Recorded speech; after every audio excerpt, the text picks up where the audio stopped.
In the novel Cutting for Stone by Abraham Verghese,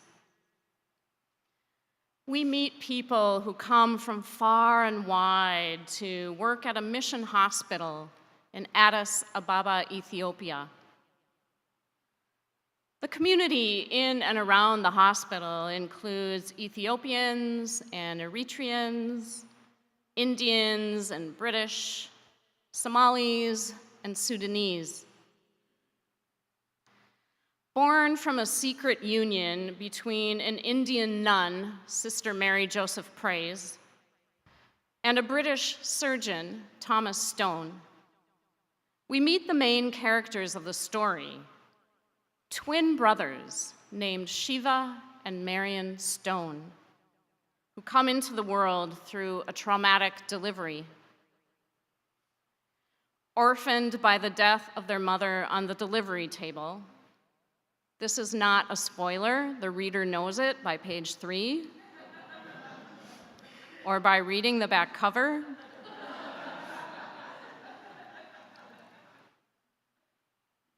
Orphaned by the death of their mother and abandoned by their father, who cannot handle the death of his true love, and the absolute surprise of becoming a father, pregnancy concealed, nun's garments, etc.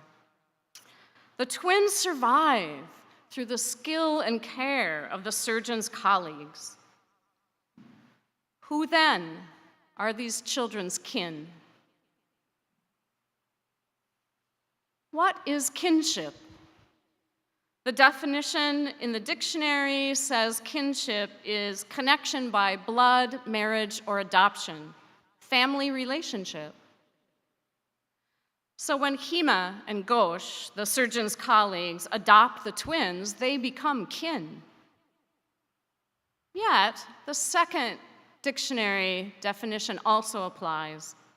Kinship is relationship by nature or character, affinity. The deep web of connection between people working, or rather serving at that mission hospital, made them kin long before the twins were born. The traditional notion of kinship, the first definition, family connected by blood, marriage, or adoption, can be beautiful. But it can also be exploited, used as a weapon to bludgeon those who don't fit in. When we limit the definition of kinship to connections created by marriage, birthing, or adopting children, it boxes us in with people who may or may not share a mutual love and respect.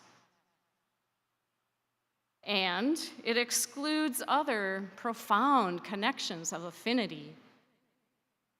What happens when we open the box, remove the walls, and include kin who are beyond our family of origin? What might happen if we develop a theology of being kindred to one another? Barbara Brown Taylor writes in her book, An Altar in the World, even the monks who lived all alone came together from time to time to celebrate communion and share a common meal afterward, over which they discussed any problems in the community. Even if they lived 32 miles apart, they remained in community. They needed one another, and they knew it. This was not simply a matter of physical need, although that was certainly a factor for the ancient desert fathers, a group of early Christians living in the wilderness. The deeper reason they needed one another was to save them from the temptation of believing in their own self-sufficiency. She tells a story. One elder who lived all alone undertook a 70-week fast, eating only once a week during that whole time, in order to become more receptive to God. When he was little more than bone and vapor, He asked God to reveal to him the meaning of a certain Bible passage, but God would not do it. The elder, disappointed by how little his fast had done for him, decided to go ask one of his brothers what the passage meant. The minute he left his cell, an angel of God appeared to him, saying, "Your 70-week fast did not bring you one step closer to God. But now that you have humbled yourself enough to go to your brother, God sent me to tell you the meaning." Then the angel told the elder what the passage meant and went away. Taylor comments, "I like to think that the elder went on to visit his brother anyway, breaking his fast with him and swapping stories about what a trickster God was." At the very least, most of us need someone to tell our stories to. At a deeper level, most of us need someone to help us forget ourselves, a little or a lot. Where do we find kinship? If we are seeking kinship outside of the box, where do we go? Karen Herring points to this time we're living in, this time of tremendous change in the world, as a threshold time, when we are between what was and what might come to be. During threshold times, we especially need to claim companions. She asks, what are the places that teach you how to find companions and to be one? Personally, I feel lucky that my parents modeled this for me. They were of the generation when voluntary organizations thrived. They were good at finding and being companions in so many places. In our immediate neighborhood, in the public schools, at church, in sewing club and golfing group, volunteering with AFS and United Way. Growing up, I took it for granted that finding companions through involvement in groups was the way to do it. I claimed companions in Girl Scouts, in band, in speech club, high school and community theater, and our embarrassingly bad gymnastics team. Oof. Later, I found companions in a dance group by volunteering at a food co-op, training in a karate dojo, yes, even me, planning and executing protests with a feminist group, and of course, by going to church. Herring writes, sociologists sometimes talk about third place or third space, as neither our home nor our workplace are first and second place, respectively, but as additional places that offer a sense of belonging shared with others. The park down the street, the coffee shop on the corner, the art museum, the riverfront. Herring says, I like to think of these as schools of the heart that Canadian theologian Jean Valliere named as increasingly important in times of confusion and brokenness. Valliere said, schools of the heart are intermediaries between people and society that teach us to love intelligently and help us grow to greater wholeness. They are places where we experience belonging deep enough to learn how to share it with others. Where are your schools of the heart? I still have touchstones of long-time friendships, people who are not blood relations, yet treat me as family, people who gathered me in when I needed it most, friends who pull me into that crescent fold of their arm, people to whom I express my gratitude by being their companion. How do we create kinship beyond blood or marriage? By taking time to tell and receive each other's stories. Last week, I talked to you about going the speed of the body as a way to experience more grace in the world. I also talked about going the speed of church, which is an amusing way to describe just how much longer things take when we are practicing together as a community. It is a truth. Barbara Brown Taylor wrote, "The wisdom of the ancient monastics includes the wisdom that the hardest spiritual work in the world is to love the neighbor as yourself, to encounter another human being not as someone you can use, fix, control, change, help, save, enroll, or convince, but simply as someone who can spring you from the prison of yourself. If you will allow it, all you have to do is recognize another you out there whom you may care for as instinctively as you care for yourself. The world's great religions," she continues, "have always required communities of people to make them work. Whether they call themselves congregations, covens, ummas, sanghas, or churches, these communities are the concrete places where the teachings of the religion are tested. Sometimes the teachings explode in people's faces. Other times, they save people's lives. Either way, the teachings mean little apart from the embodied practices of the community." Biblical scholar Marcus Borg wrote, "One of Jesus's most characteristic activities was an open and inclusive table. Table fellowship, sharing a meal with somebody, had a significance in Jesus's social world that is difficult for us to imagine. It was not a casual act, as it can be in the modern world. Sharing a meal represented mutual acceptance. Refusing to share a meal was a form of social ostracism. Pharisees would not eat with somebody considered impure, and no one would share a meal with an outcast. The meal was a microcosm of the social system, table fellowship, an embodiment of social vision.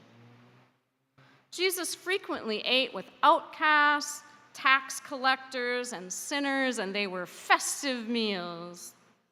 The early Jesus movement included women, untouchables, the poor, the disabled, and the marginalized. It is difficult for us who live in a world in which we take for granted an attitude of non-discrimination to appreciate the radical character of this inclusiveness." Taylor talks about Jesus' table fellowship as his practice of encountering and welcoming the stranger. She said, "Wherever people who felt like strangers happened to meet Jesus, he was the person who made them feel like kin." Well, this radical kinship is easier said than done, and yet it is a vision that motivates and inspires, and sometimes becomes real. In the 1980s, Father Greg Boyle witnessed gang violence in his community while serving as the pastor of the Dolores Mission in Los Angeles.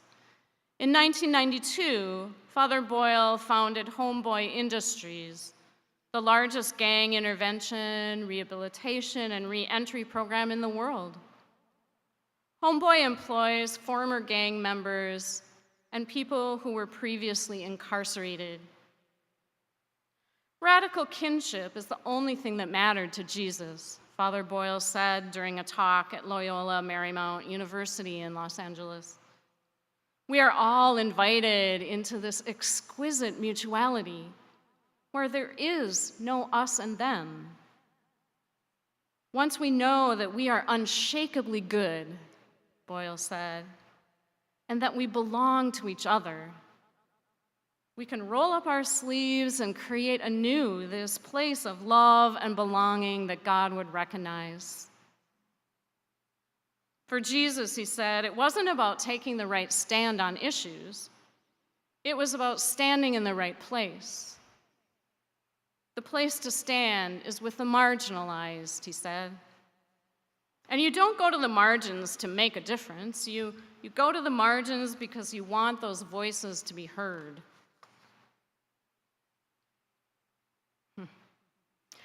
None of us is Father Greg. And we Unitarian Universalists can sometimes do harm by rushing out to save people in marginalized communities. Radical kinship takes time. It is built through relationships. Through relationships, it is built when we go at the speed of trust, as my dear colleague often reminds me. We must go at the speed of trust. Father Greg has been doing his ministry for decades, despite inherent separations in society. One of the separations, both ancient and current, is migration. People migrate for many reasons, as we know, to seek economic opportunities, to flee climate change disasters, and to reunite with family, among the reasons. People migrate to escape violence and persecution. There are individuals and families who migrate because their identity is under attack. We saw this in the United States with the Great Migration of African American people leaving the Jim Crow South, seeking safer communities up north where they could live and breathe. We are seeing it now as transgender families and individuals. They're leaving states like Florida, leaving their homes and jobs, families, communities, moving up north, seeking safer communities in which to live and breathe. Will we offer them kinship and a place at the welcome table? A colleague and friend of mine who serves a UU congregation in the Chicago area told me this summer they have already welcomed 2 trans families into their congregation who were fleeing hostile conditions in Florida. It's happening. This story is not new. It is ancient. The human story of hatred based on identity, of religion, tribe, ethnicity, skin color, sexual orientation, gender identity. But we know, because we live it, there is another ancient story of kinship across differences. Who is our kin, really?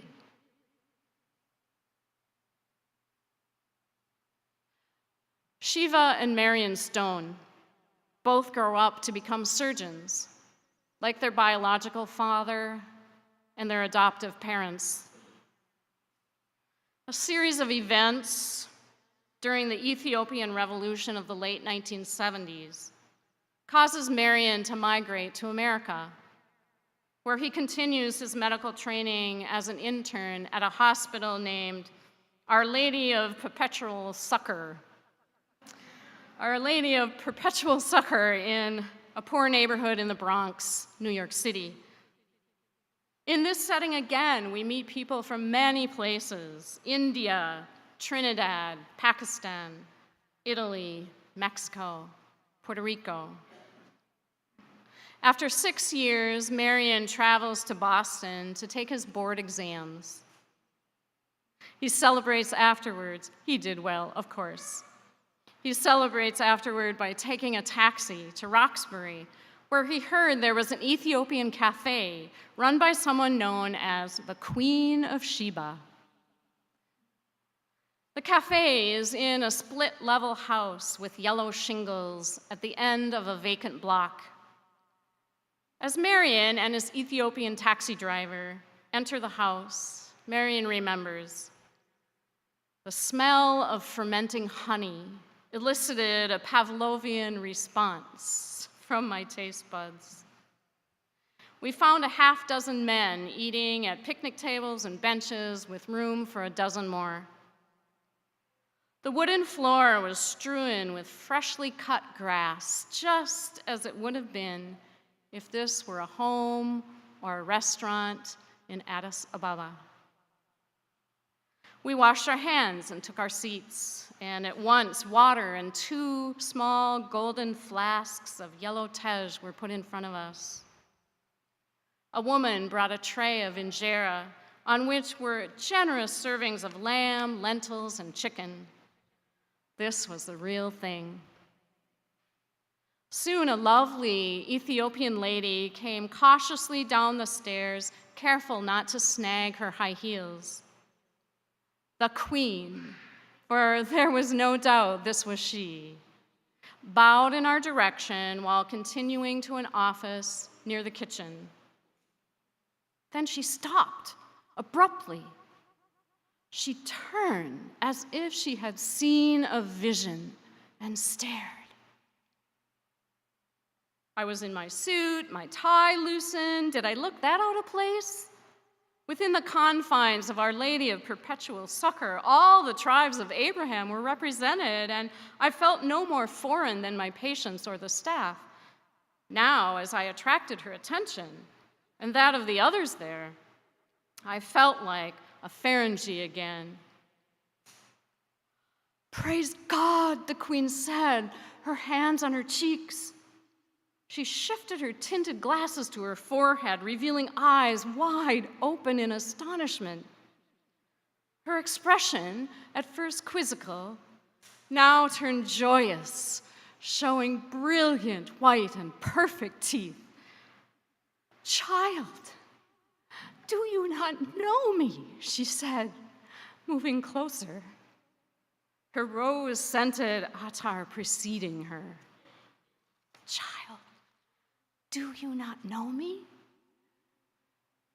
I came to my feet, still puzzled. "I pray for you every day," she said in Amharic. "Don't tell me that I've changed that much." Well, I towered over her. I was tongue-tied. She had been a mother and I a boy when I first met her. "Sige?" I said at last. She lunged toward me, kissed my cheeks, held me at arm's length to better examine me, then pulled me to her to bump cheeks again and again and again. "My God, Blessed Mary and all the saints," she said, "how are you? Is it you?"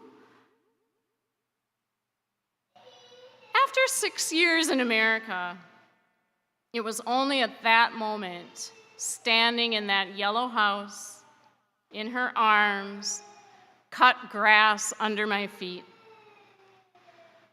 that I felt at ease in this land, felt my guard come down and the muscles in my belly and neck relax. Here was someone from my past, from my very street, someone whom I liked and whom I had always felt a bond. I kissed her cheeks as vigorously as she kissed mine. Who would stop first? Not I. The waitress peered in from the kitchen. Our fellow diners stopped to watch. They were displaced people, just like us, and they understood all too well these kinds of reunions, these moments when a piece of your old house comes floating by in the river.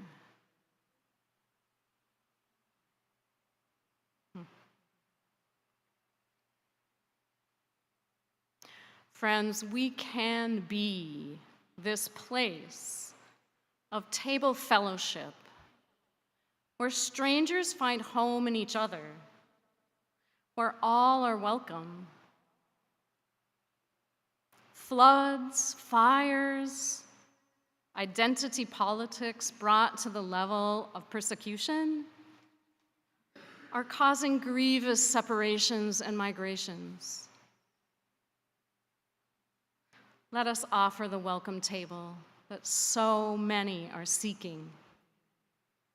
Let us be kindred to one another. May it be so.